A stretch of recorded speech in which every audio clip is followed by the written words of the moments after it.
Greater Visakha municipal corporation నీటి సరఫరా విభాగంలో పనిచేస్తున్న కాంట్రాక్ట్ వర్కర్లకు సమాన పనికి సమాన వేతనం అందించాలని కోరుతూ సమ్మె చేపడుతున్నారు. దీనిలో భాగంగానే మంగళవారం జీవీఎంసీ గాంధీ విగ్రహం వద్ద నిరసన చేపట్టారు. ఈ సందర్భంగా యూనియన్ నాయకులు రెల్లి సత్యం మాట్లాడుతూ సెమీ స్కిల్డ్ వర్కర్ కు తక్షణమే పూర్తి స్థాయిలో వారి అర్హతను బట్టి జీతాలు ఇవ్వాలని, కాంట్రాక్టర్ వర్కర్లకు కూడా హెల్త్ అలవెన్స్ అందించాలని డిమాండ్ చేశారు. ఈ సందర్భంగా కార్యక్రమంలో పలువురు నీటి సరఫరా ఉద్యోగులు పాల్గొన్నారు.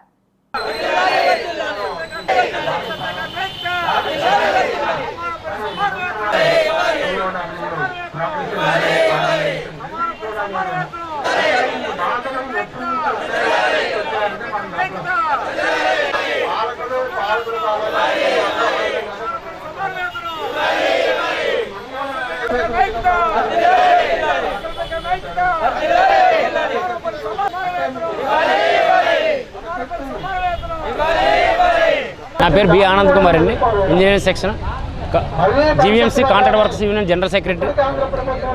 మేము నిర్వహణ సమ్మె 2వ తారీఖు నుంచి చేస్తామండి. అంటే జగన్మోహన్ రెడ్డి ఏవైతే హామీలు ఇచ్చాడో అసెంబ్లీ సాక్షిగా సమాన పని సమాన వేతనం ఇస్తామని చెప్పారు.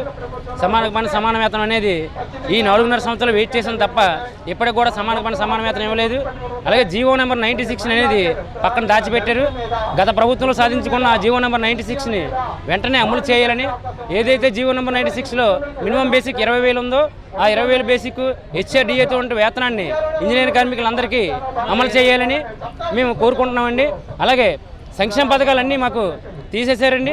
సంక్షేమ పథకాలన్నీ మాకు అమలు చేయాలి. ఎందుకంటే మాకు 13,000 రూపాయల వేతనం ఇస్తూ మాకు సిఎంఎఫ్ఎస్ కోడ్ అనేది మాకు నిర్వహించడం జరిగింది. దాని ద్వారా మాకు మేము ఎంప్లాయీగా నిర్ధారించబడుతుంది. కనుక సిఎంఎఫ్ఎస్ కోడ్ను వెంటనే తొలగించి మాకు సంక్షేమ పథకాలను అమలు చేయాలని, వేతనాలు అందరికీ సమానంగా ఇవ్వాలని, అలాగే మాకు ఇంజనీరింగ్ కార్మికులకి ఏవైతే సెమీ స్కిల్డ్ ఉన్నాయో ఆ విధంగా మాకు సెమీ స్కిల్డ్ వేతనాలు అమలు చేయాలని మేము కోరుకుంటున్నాం.